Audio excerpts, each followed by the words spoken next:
brothers, my older sister, and our Uncle Ron. I remember certain parts of this night so vividly, but other parts I just draw blanks. I do remember, however, that the power flicked off briefly, and we had to reset the VCR to get back to where we were in the movie. Shortly after that, our Uncle Ron was fast asleep. We let him sleep while we kept watching the movie. It was at the part where Rose was running with the axe back to the room that Jack was trapped in. One of my brothers was coming back from the bathroom, and on his way, he went outside for whatever reason, likely just to look at the snow. He came back inside yelling for us to come take a look at something. Starved for a little excitement, I guess, the three of us ran to the back door. We could see what he was talking about now. There was a set of footprints in the snow. It led from the back door, then to the window, and then back in the direction of the yard and woods. To make the matter even more eerie, he said he heard the back doorknob turn. Our sister, even though she was the oldest by 3 years, ran inside freaking out.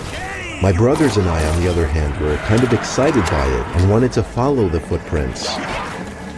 Our sister was threatening to wake up our Uncle Ron as she saw us putting our coats and boots on, but I convinced her it'd be fun and we weren't going too far, and that we'd be together. She went back to the living room to watch the movie without us while we all marched out into the cold snowstorm, following the footprints that were quickly filling in with new snow. The footprints led to the woods in the backyard. The deeper into the woods we got, the deeper the footprints were. We weren't sure if that was because less snow was falling to the ground under the trees, or because the footprints were fresher. We were following those footprints for a while, until finally, we saw where they were leading to. A cabin, literally tucked away in the woods. It was dark inside though. No light was emitting from the windows. The footsteps led to the front door of the cabin, but we didn't dare go up to it. Instead, we crept over to the closest window to peer inside. It was too dark to see anything inside though, but we noticed it wasn't actually a glass window. It was just a screen. Then there were 2 thumps from inside of the cabin, and then the sound of something sliding. We didn't see what caused the sound though. Suddenly one of my brothers screamed and pointed behind us. We turned to see a head poking out from another window of the cabin, but it was so dark all we could see was blackness, no features. Then the head disappeared from view as we heard rapid thumping sounds inside the cabin. The head disappeared from view, and then the front door to the cabin burst open.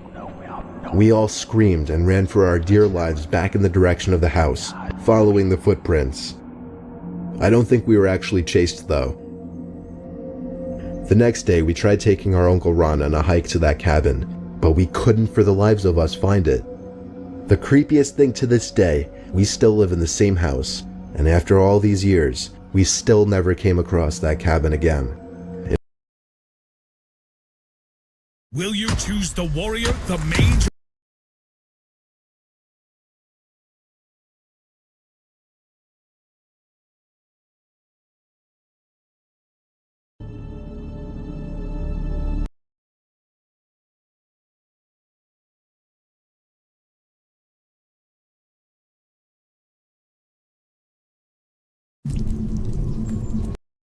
Did you ever try to scare me when I came home from...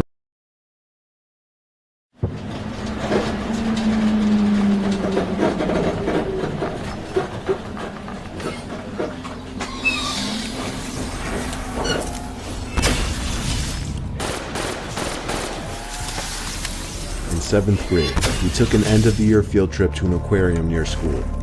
It was called Ripley's Aquarium of the Smokies. We live in Gatlinburg, Tennessee, a literal mountain town, with nothing but hills and mountains as far as the eyes can see. Our science teacher, Mr. Russo, was our chaperone for the trip. He was a very lax teacher, but while other teacher chaperones were more uptight and strict with their groups, Mr. Russo was more chill about his job.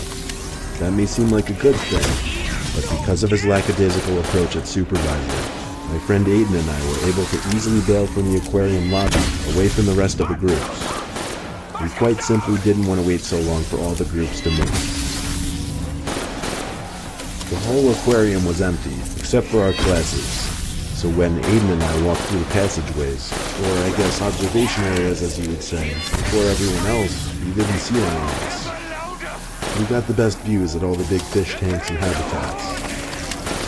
We moved on to the next dark room, all of which were lit up with a dark blue tint from the fish tanks, by the way. This room had a lot of big tanks with tropical fish. We were making jokes about finding Nemo fish, like clownfish and the dory fish. And that's when I remember someone calling "hey" to us in a very assertive, commanding voice. There was some guy in cargo shorts and a green t-shirt. He asked us if we were with the field trip.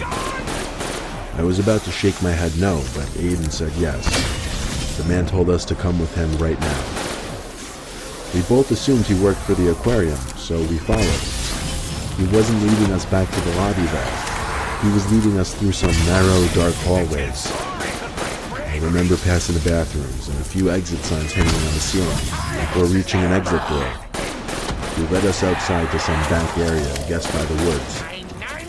I finally asked if he worked there and where he was leading us.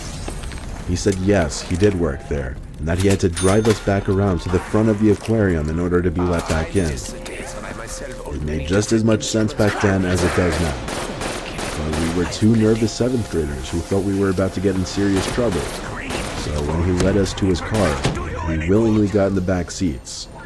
He told us to strap in, and we pulled out from the back parking lot and onto the street. Just as we thought he was going to make a right turn towards the front, he turned left. Right away, both Aiden and I asked him where he was going at the same time.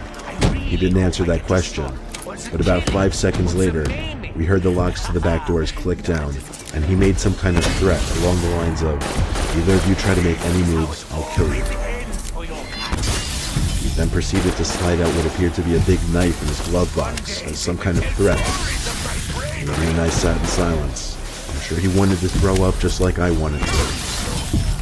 We had to think of a way to escape.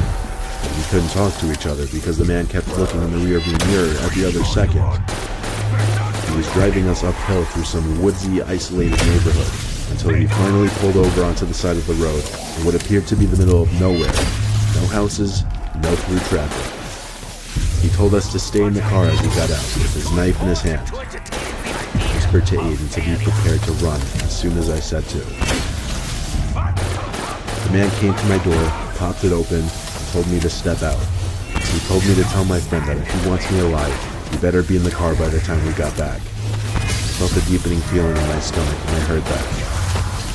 The man started walking into the woods with a knife probably in his pocket, to do God knows what. I saw Aiden sliding over to my side of the car, which had an unlocked door, and when he seemed ready to run, I screamed, "Run!" Aiden was off already, running downhill. I easily dodged the man as I fled past him, following Aiden. The man tried chasing us on foot, and I'm not even kidding when I say he threw the knife at me. He missed with only maybe a few inches to spare. I heard the clanging of the knife hitting the ground ahead of me. I didn't stop to pick it up. I just kept running downhill in the direction he came. The man stopped following after throwing the knife. I think he got back in his car and fled the scene. He somehow managed to make it back to the aquarium in under an hour, and we also managed to sneak back into the group. Mr. Russo didn't even notice. Aiden and I decided to keep quiet about what just happened. What purpose would it serve getting ourselves in trouble, given that there was relatively no chance of that man getting caught? As we got older, we started to wonder more and more what the intentions of that man were. We could obviously think of a few likely ones, but either way, we kept quiet about it and don't really like to think about it.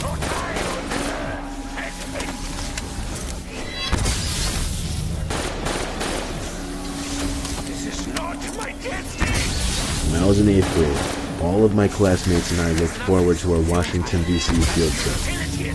The thrill of going on any sort of trip with your friends was enough to excite us. After all preparations, we were ready for D.C. Once we arrived to our destination, my class of around 100 students were partitioned off into 3 groups, and within these groups were our 3 other hotel mates.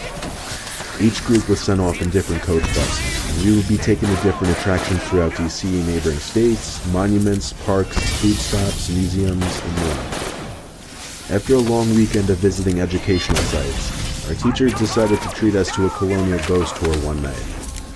It was an evening walking tour through some of America's historical sites near village cemeteries and old townhomes. I don't remember exactly which city we were in, but I remember the guides telling us that many of the empty homes were preserved due to their historical significance. I've always been scared of most things related to ghosts and such, but I was positive that nothing would happen in our ghost tour. We split off into smaller groups of around 10 members each, and were instructed to carry around a camera if we wished. The guide kept telling us not to expect much from the tour. There would most likely be nothing supernatural during the course of the evening. As we wandered from colonial home to cemetery plot to colonial home, I just took interest in the histories that the guides would share of each home. They would indulge us in the stories of each homeowner, while my friends would snap away at photos, hoping to find a shiny orb.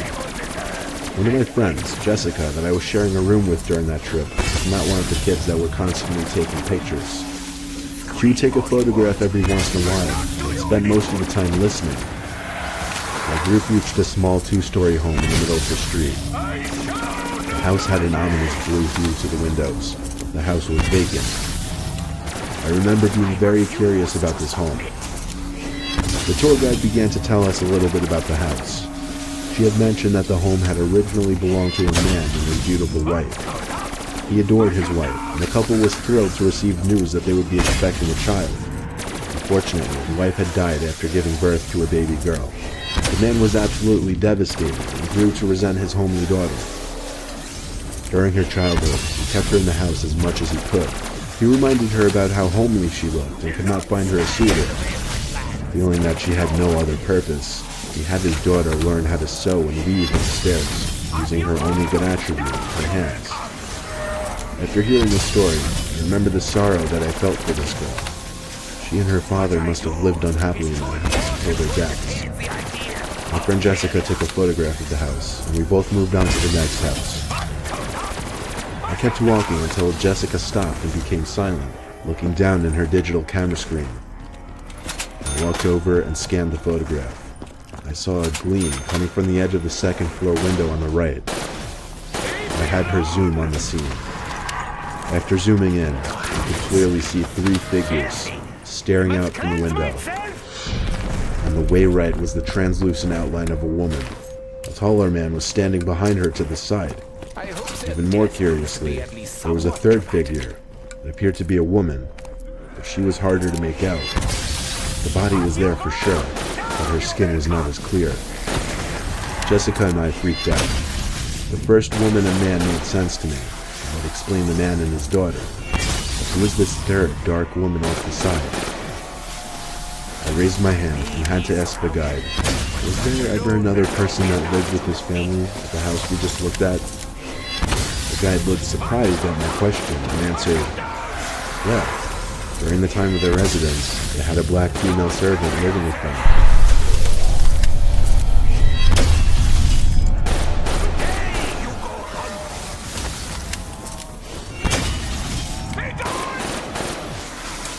Senior year of high school, my forensics teacher, Mr. Stevenson, somehow convinced the school to let him take us on a field trip to some abandoned building in the woods that was the site of a major crime scene.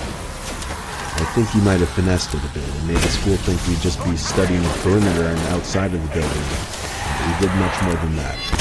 Mainly, it used to be a drug den. When we got there, I realized how frighteningly tall the building actually was, and its location was just surreal, surrounded by forest in every direction, and the only road that leads up to it is a road you would never think to drive down just because of the grass growing in the street. Since our current topic at the time of our class was dealing with drugs, Mr. Stevenson led us into the abandoned building. He gave a tour of the place as if he'd been there many times before, and he seemed to know quite a bit of history about the building. For example, that the actual original purpose of the building was unknown. Apparently construction on the higher levels wasn't even finished before the building was abandoned. Its location and size made it ideal for drug deals and other illegal activity to take place, which surprised all of us since there we were, inside of this apparent former drug den for a school field trip. Mr. Stevenson was so laxed about this trip that he didn't even notice when a couple students wandered off to explore on their own. Maybe he just didn't care. Given that a few other students did it, me and my friend Gianna, G, decided to go off on our own too. And yes, I'm a guy. Just so happened to have a really close friend that was a girl back in high school. There had to be at least 8 floors in this building, and we saw from the outside the top few floors looked unfinished. I basically forced G to come all the way upstairs with me to the top few floors. Worst came to worst, we wouldn't be able to find the group again, and we just returned to the bus right outside. We climbed the stairs, one flight after another. It was weird. As we reached the middle floors, the amount of debris and graffiti lessened a bit, but then as we got to the higher floors, there was even more graffiti and litter than the lower floors. And things got sketchy. It seemed we were on the second highest floor. Everything on this floor was still just wood foundation. A lot of it seemed to be rotting. There were a lot of holes up there. We would have gone up to the last floor, but the stairs had been completely stripped and broken. Basically, there were no stairs to the last floor. There had to be a way up there, though. So we watched our step for a weak look as we navigated the floor. Then, Gianna grabbed my shoulder and stopped me. She pointed up at a hole in the ceiling and said she saw something. Then there was a ticking noise. The kind of ticking noise a person makes when they're calling their cat or something. Followed by that, someone's arm came into view from the hole above us. Just their arm, though. And judging by the position of the arm, whoever's arm it was must have been laying down flat on the floor beside the hole. They had a long black sleeve on, so the only skin that was visible was their hand. She was scared. I laughed a little at first. I'm not going to say it wasn't slightly unnerving. Gianna started telling me let's go back down. I started calling up to the person, how do we get up there? They didn't answer. Instead, they just kept making a ticking noise and waving us up. That's when things started getting really creepy, and I agreed with G that we should go back down.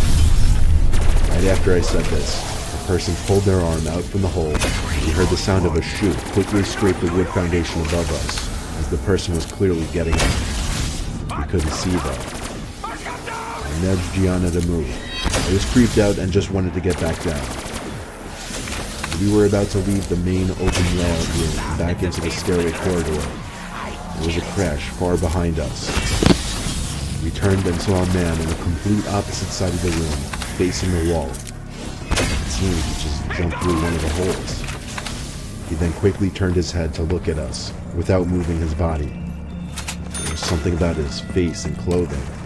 He didn't look like the typical urban exploration type. He looked dangerous and unstable. G and I ran for it now, down one flight of stairs at a time. 3 flights down, I looked up the long corridor above us, and saw the man at top, looking down at me. I yelled go to Gianna. We kept going down. 5 flights later, I looked up again, and there was the man again, looking down at me. This time he seemed much closer. I just realized he'd been chasing us. We got to the bottom, and I looked up one more time. I didn't see him this time. We heard the voice of Mr. Stevenson nearby, and I kind of started to laugh about what just happened. Not exactly because I found it funny, but because I was just happy that we made it back safely. She was not laughing though. She was genuinely disturbed. We found Mr. Stevenson, who asked where we were, and told the truth about what just happened. He was pretty mad at us, but given what we just told him, he also advised we should leave the building. The other kids who wandered off had returned, and when we got to the bus, Mr. Stevenson did a head count like 3 times. Overall, the trip wasn't a failure for the rest. The other kids did learn things about the building and drugs, but for my friend Gianna and I, really, it was the most horrific thing we ever went through.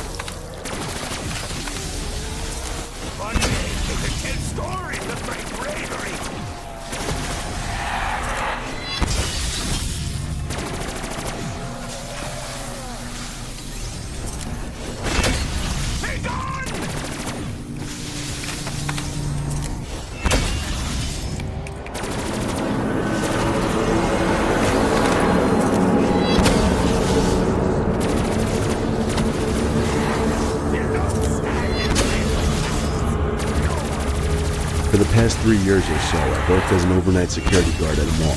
It used to be that the mall didn't require an overnight person, but vandalism started to become a problem. Most of the time I would drive around the parking lot all night listening to my car radio. Now and then I'd kick some skateboarders out of the parking lot or investigate a suspicious person lurking about. Other than that, I'd say the job was pretty tame. Maybe 3 months in, I experienced something a little bit stranger. I noticed that the light to one of the shops was on while driving around the parking lot. This was surprising to me considering no one had snuck past me as of yet. So of course I parked the car and headed inside the mall to catch the potential thieves. As I approached the shop, I didn't hear the sound of anyone rummaging through the inventory. Sure enough, the shop was empty. As a matter of fact, even the security gate was still down. Only the shop owners had access to the security gates, so I couldn't really do anything about the light being on. I headed back out to my car. I'd say an hour went by with no incident, but as I was circling around the entrance to the mall, I saw another light was on inside. Inside the mall, it was the same scene repeated.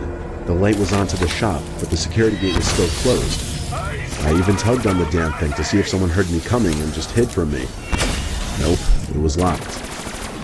I heard a click from behind me while investigating. The previous light was no longer on.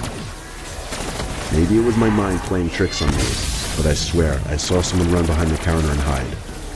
I think about now is a good time to mention I was running on 3 hours of sleep for the past 48 hours, and I was blaming these occurrences just simply on the lack of sleep. I shined my flashlight into the shop and scanned the area. Nothing that I could see. Behind me was another click. Once again, the light to the shop was off, and this time I know I saw someone standing in there.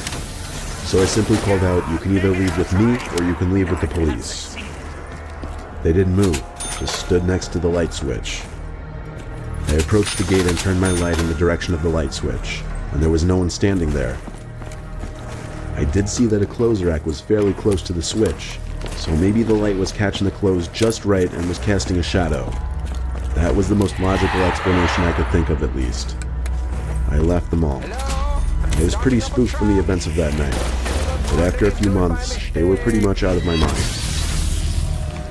My patrols were nothing special for a while after that. I think my next incident happened around my 1-year anniversary as a guard. It was winter and I was inside of the mall checking the pipes. Yes, I was on security duty, but the owners decided to save a buck by having me inspect certain things as well. It was whatever. I was heading to one of the bathrooms to relieve myself when I heard a toilet flush. I jumped a little more than I would like to admit. Inside of the bathroom, I didn't see anyone. The toilets in the mall were motion activated, much like every other mall in the world. I checked all of the stalls, empty. I'll spare you the details, but after checking the stalls, I took a seat in one of them. I had a YouTube video playing on my phone while I was sitting. Then I heard a tapping sound coming from the stall next to me. I glanced to my left and saw a pair of shoes standing with the toes pointing towards me. Slowly, I brought my eyes up above the stall. Sure enough, there was the tallest man I'd ever seen, standing over the stall, staring down at me. Had I not already been on the toilet, I would have been running home for new pants. When he saw me notice him, he ducked back down beneath the stall. I hopped up and kicked in the door to the neighboring stall. The damn thing was empty, except for a pair of shoes sitting in the same spot I had seen them. My heart was thumping like crazy. I went back to my car as quickly as possible after that. If I remember correctly, this happened at around 4 in the morning. Once again, I credited all of this to my lack of sleep. I was just happy that I had the next day off.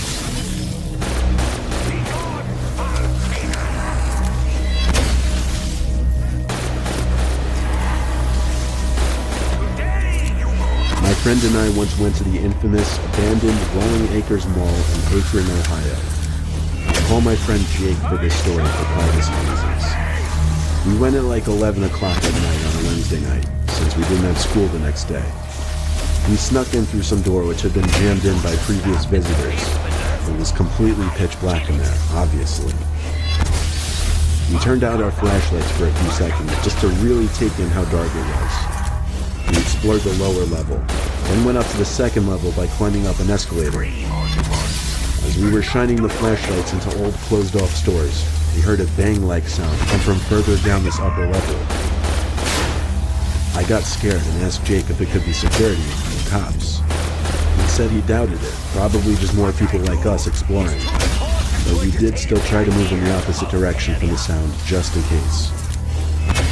We were right by the JCPenney in the mall, when we heard another similar bang-like sound like from before, this time louder and closer.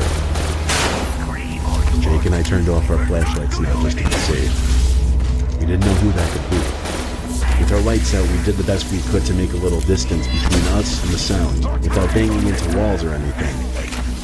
Suddenly, I heard it came from a little further in front of me. It was kind of muffled too. So I assumed it was Jake calling me ahead. I kept hearing him going, so I kept following the sound of it. When I got close enough, I whispered to Jake, "Where do we go now?" He didn't answer. So I started feeling around for him, and I found what I believed to be his shoulder. Only the fabric of the jacket I felt did not match the fabric of the coat I knew Jake was wearing. I turned on the flashlight and screamed when I looked up and saw the person I was holding onto wasn't Jake, but rather some tall guy wearing a beanie and a face mask. The man grabbed me and put me in a headlock as he tried dragging me. Jake came out from the darkness and landed one clean punch to the man's face, which gave me just enough time to take off as he let go of me. Jake and I ran to the same place we came in from, and when we got outside, we continued running until we got to the car. We didn't stop to catch our breath just yet though. Jake booked it out of the abandoned parking lot, and only then did we feel relief. I gave Jake a firm handshake as I laughed and caught my breath, thanking him for potentially saving my life.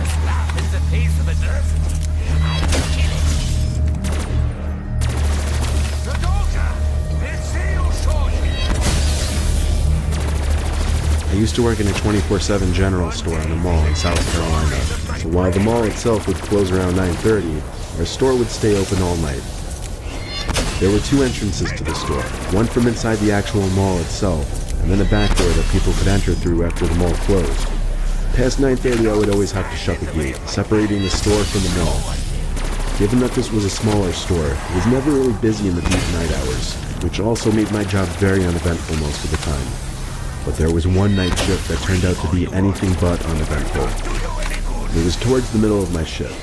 The gate between the store and the mall was down, but I could still see through it obviously, into the dark half-lit hallway of the mall. The mall always had night lights on, which were much dimmer, but bright enough for the security guards to see what's going on in the cameras. I was doing my own thing, organizing the shelves, making sure everything was neat, when I heard a rattle at the metal cage. I looked and saw some guy standing on the other side, grasping the gate with his hands. At first, I thought it was a security guard on duty. It was the only logical explanation, even though it was rare to ever see them walking around. But as I got closer and asked if there was a problem, I realized it wasn't a security guard. It was just some random man. He was wearing a dirty black and white plaid shirt and very baggy blue jeans. Most notably though, and what made this exceptionally strange, is that he was just looking up at the ceiling. I inched a little closer and again asked if something was wrong and if he needed help, but he just kept looking up and shaking the gate. Now there was some kind of protocol I was supposed to follow in the case of something like this in order to get the mall security. However, I didn't know how. I didn't know what number to dial, I didn't know how to work any kind of intercoms, so all I could really do was shut it out. I turned my back to the creepy man and went back to my register behind the counter, as far away from him as possible. Unfortunately, the shelves are angled perpendicularly to the counter, not parallel, so the man at the gate was in direct line of sight for me still. He finally seemed to back away, like literally walked backwards though, with his head still up at the ceiling. All that was going through my mind was where could security be? It was to my understanding that there would be at least one person watching the cameras at night. Anyway, I tried to just move past it, resuming my cleaning activities.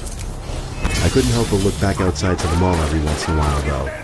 Thankfully, he was gone now. Eventually, someone came into the shop. I heard the back door slide open. I was in between two shelves and couldn't see them, so I continued with my work. After finishing up sweeping the aisle, I went back to the register to wait for the customer. I saw the customer now. They were standing at the end of the last aisle to the left, the alcohol aisle. He was looking up. At first I thought he was looking at the top shelf, so I looked away. I only looked at him for maybe a second. I bent down under the counter to put the broom and dustpan underneath, and when I stood back up to look at the customer, I felt like my heart nearly stopped. He was looking at me with a smile, not a grin, but a wide lip smile. It also sank in right away now that this was the same man that was out in the mall from earlier, only now he'd apparently taken off his black and white plaid shirt. I stared at him and he stared at me, and I think this went on for 30 seconds. I didn't know what to do, and I had actually frozen up in fear. The face he gave, the smile, was a pure look of horror, something straight from a horror film or someone's nightmares. I felt like he stared into my soul. I opened my mouth to speak, and my voice trembled. I think I said, "Get out or I'm calling the cops." He didn't move. He didn't even bat an eye. I ran to the back room and knocked the door so I could call my manager. She wouldn't pick up after several attempts though. When I gave up, I heard a tap at the door. Not a knock, just a very gentle tap. I sat like a nervous wreck in that back room for a good 5 minutes, wanting to be anywhere but there. But when the fear of this person stealing a bunch of items and losing my job became greater than the actual fear of the person, I stepped back outside and looked around. But the man was gone. He was gone for good this time. Our shop has cameras, so they caught all of it. When my shift ended, I told my manager about what happened and showed her the video footage. She was shocked and kind of freaked out herself. I only worked there for another month after that, then moved on.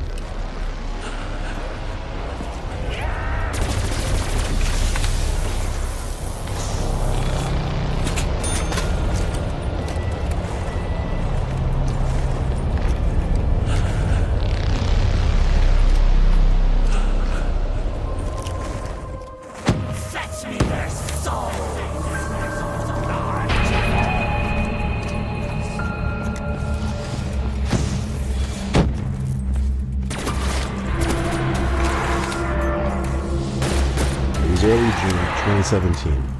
I was taking a road trip with my 9-year-old son Tom to West Virginia to visit family. It was a long, stressful drive. My car didn't have working AC at the time, and it was an incredibly hot day, so we were a bit stressed out by the 6-hour mark. We had left later in the day, so we were still on the road by dark.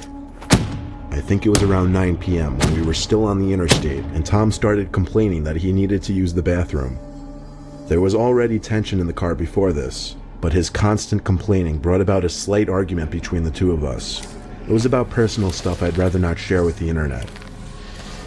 At last, I saw a blue rest area sign zoom past us on the interstate, so I veered off into the rest area. It had a small building with 2 bathrooms, a couple vending machines, and a few benches. That was it. There were no other cars parked nearby besides some big white pickup truck. As I pulled up next to the building, Tom got out in a hurry and ran to the bathroom. I left the car on because I knew he'd be back soon. Like I said, I don't want to get into personal stuff, like why we had a bit of an argument, but it seemed we were at that stage where we weren't exchanging words anymore. I figured the rest of the ride would be silent. About a minute later, the back door opened and then shut. I wanted to say something to Tom, but I didn't know what to say. So I just stayed quiet and drove off. I noticed that the white pickup truck parked nearby was leaving as well. In fact, he was close behind me. I veered back onto the interstate and into the left lane, and the pickup truck did the same. I stepped on it a little, and so did he. He started flashing his lights, so I switched to the right lane, thinking he was nothing but an aggressive driver. But as soon as I switched to the right, so did he. He was still flashing his lights. I pulled into the right lane and started to slow down. He sped up, still in the middle lane, and when he caught up to me, he slowed down and lowered his window. I did the same, and he started yelling something to me, pointing at my car. He looked like a creepy, sketchy dude at first glance.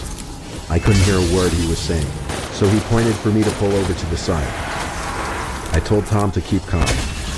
In my head, I was saying if this guy tried to do anything funny, I would floor it. The pickup pulled up behind me on the grass, and the guy came out of his truck, running to my car.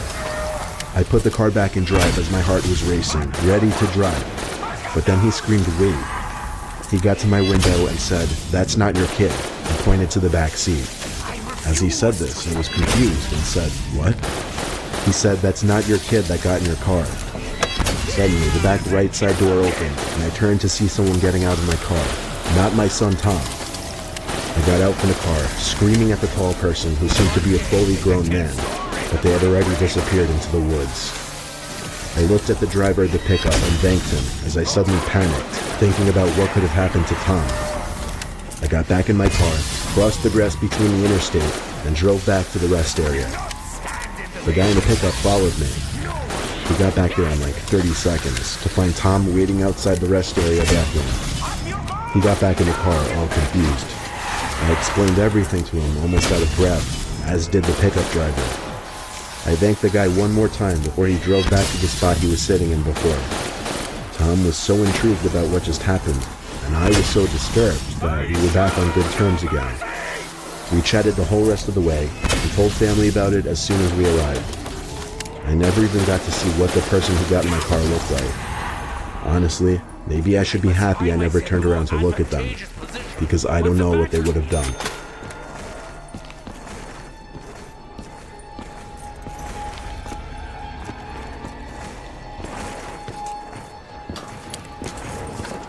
My girlfriend and I took a road trip to California recently. The way there was completely normal. We left home early in the morning and got to the hotel by nightfall. On our way back home, however, we left midday and a majority of our ride was in the dark. The drive was about 10 hours each way, not including stops for food.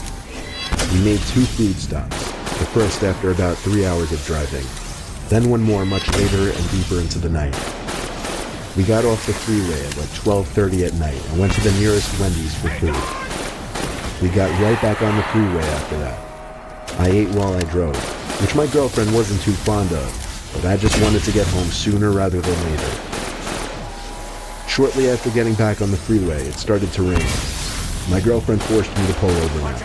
She didn't want me eating and driving in poor conditions. As I pulled to the side, it actually started to downpour. I finished up eating my food, and then we heard a bang sound at the window. At first, I chalked it up to noises from the storm, but then I looked to my left out the window to see a figure blocking 90% of the window. Along with the shriek of my girlfriend, I nearly had a heart attack. I didn't want to roll down the window given how hard it was pouring, but over the sound of the torrential rain pounding on the car, I couldn't hear what the person was saying. I opened the door a crack and yelled out to the person, who turned out to be a woman. She was soaked already and looked disheveled and scared. She asked for a ride, and what was I going to do? Tell her no in these conditions? I told her to get in the back seat. My girlfriend gave me a look. I don't know what kind of look exactly, but it looks kind of like a "why the hell did you let her in" kind of look.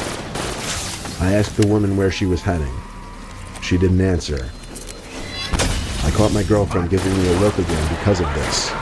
I ignored her and turned around to look at the woman in the back seat, assuming she didn't hear me. But as creepy as it was, she was actually looking right at me with a cold, unfriendly face. I'd say it was a neutral, blank face, but something about it was just off-putting. I repeated my question, and she just shrugged her shoulders and laughed. I looked at my girlfriend, who was once again looking at her. I said out loud that I'd be dropping the woman off at the next town we crossed. I guess I was announcing that to both my girlfriend and the woman. As we got back onto the barren highway, there was a sudden ear-piercing screaming sound coming from right behind me, and the woman sitting behind me suddenly wrapped her arms around my throat. I slammed on the brakes as I was struggling to breathe, almost sliding into the divider. My girlfriend, quote, slashed at the woman's face with her long nails. The screaming turned from a deranged, angry kind of screaming to screams of pain and agony. I got out of the car as she had her hands pressed up against her face in agony. I then opened the back door, grabbed the woman with both hands, and literally threw her out of the car into the rain. She started begging, "Please, please," over and over as I looked down at her. But that's all she said. She cried as she kept saying the word "please." I ignored her and got back into my car and locked it. As I put the car in drive, there were bangs at the window as the woman started screaming again. Her screams once again sounded like the screams of a deranged mental asylum patient. I drove away casually. She was no longer a real threat. or at least not that I knew of. My girlfriend quickly got on the phone with the police and warned them of some suspicious, unstable woman lurking around the highway. We didn't stop again though. We went straight home from there, obviously a bit shaken up and whatnot, but I didn't want to be thinking about that incident for any longer than I had to.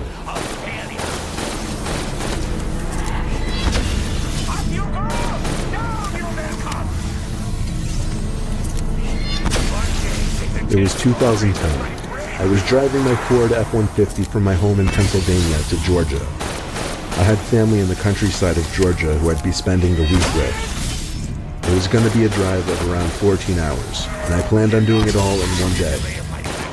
I got on the road at 10 a.m. I stopped once for lunch at some deli, and then 4 hours later I stopped at a rest area to eat the turkey sandwiches I packed in the cooler.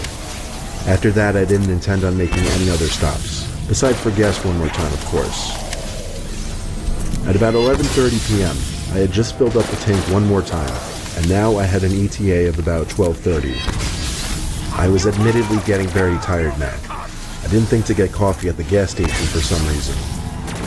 The route the GPS was taking me down from the gas station seemed a little odd. I wasn't on the highway anymore. It was just taking me down some country-ass side roads.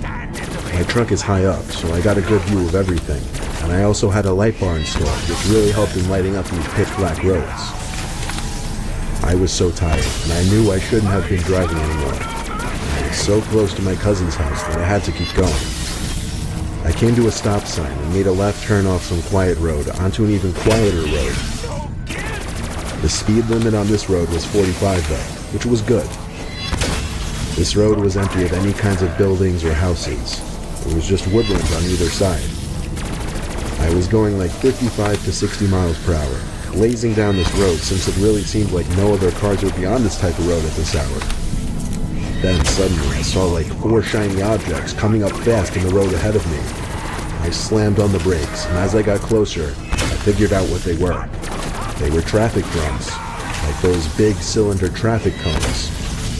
My truck managed to come to a halt before I rammed into the drums. I got out of my truck with my baseball bat, confused as hell. I went over to the traffic drums and realized there was something else behind the traffic drums. It was a spike trap, like the kind police use. I didn't know what to think. Is there some kind of police activity going on? Or did somebody set this up as a trap? I cautiously looked all around me as I inched back to my truck. Then I heard someone scream help. It came from the woods on the left side of the road. There was no way I was about to go into those woods.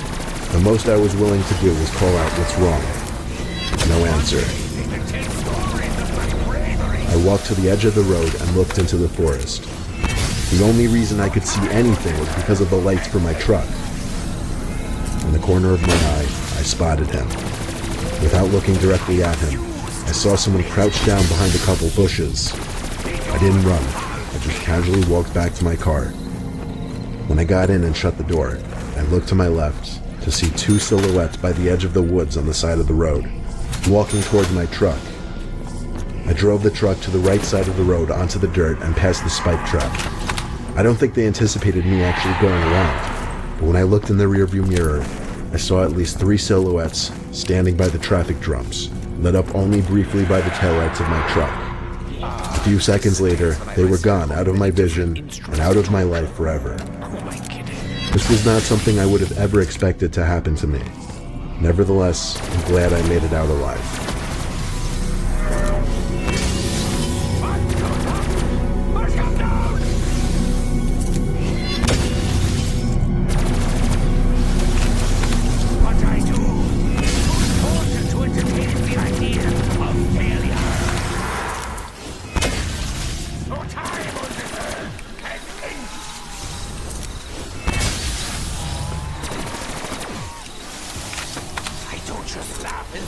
I once took a trek on the Appalachian Trail in Pennsylvania, which is the longest hiking-only trail in the world. I went it alone just for fun.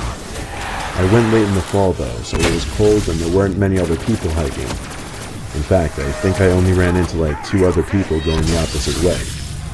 The part of the trail I was on was in thick forest, and it was definitely a scenic walk. The trail ran alongside a small river, and nothing could be heard but the sound of the flowing river and the early morning birds chirping. It was time for me to sit down and take a break, so I found a big rock sitting beside the river and sat down on it. I took a sip of my Gatorade, and then I could swear I was hearing a baby's cries coming from the distance. It was coming from further down the trail in the direction I was walking. Of course, I had to get up and follow the sound of it, because of that off chance that a baby was stranded in the woods alone. As I walked further down the trail, though, it seemed like the baby's cries stayed the same distance away. This went on for like half a minute of walking fast before I gave up, and assumed it was somebody with a baby walking down the trail. I sat down on another rock I found on the side of the trail by the river. Eventually the crying seemed to just stop. Like it didn't fade away really, it just stopped abruptly. I sat on that rock for 5 minutes, just taking in the nature and taking a few videos on my phone. That's when I heard footsteps approaching nearby. Expecting to see another hiker walking the trail, I saw some frantic-looking woman hurrying over to me. She came so fast and so close that it actually scared me. She stopped uncomfortably close to my face and started screaming at me, "Have you seen my baby?" I calmly told her I heard a baby crying not too long ago, and told her to follow me. We walked quickly down the trail in the direction I was chasing the sounds of the baby earlier. I looked back every few seconds to make sure she was keeping up with me. Eventually I summoned up the nerve to ask her how on earth she lost her baby, but she didn't answer. So I turned around again and stopped when I saw she was gone. And the weird thing, she was right on my tail just 10 seconds ago. I screamed out for her a few times, but the only sounds around me were the sounds of the birds chirping and the river. I figured even if she trailed off away from me, I would at least still be able to see her in the distance. I stood there for a long time deciding what to do next. Just move on with my life and continue the trail, or walk back and try to find this woman. I did one more quick 180-degree scan of the area we just came from. And what I saw next may not sound very disturbing, but it was disturbing to me in that very spot. I saw the woman standing across the river, arms hanging lifelessly at her sides. And she was looking at me, not saying anything, not moving a muscle, blank expression. Just standing like a statue, watching me. I had made up my decision right there, and that was to move the hell on with my life right there. I walked as fast as I could away from there, until my calves hurt from walking so fast for so long. Eventually I made it back to my car after looping around another trail. I cut the hike short after what happened. I was truly unsettled by it, and even started to question my sanity. Like, did that actually even happen? It seemed so unreal, and yet, at the same time, it felt real in the sense that I lived it. I just want to know if anyone else who hiked the Appalachian Trail had any kind of freakish experiences like this.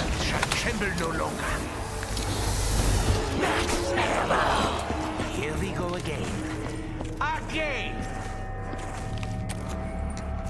I have a preserve by my house since we live in a highly populated suburban area, and there isn't much green. It's a huge preserve with miles and miles worth of biking and hiking trails. So long story short, one night in 2016 at like 11 at night, I decided to go for a run. I'm weird in the sense that I like to avoid people when I go for runs. That's just how I am.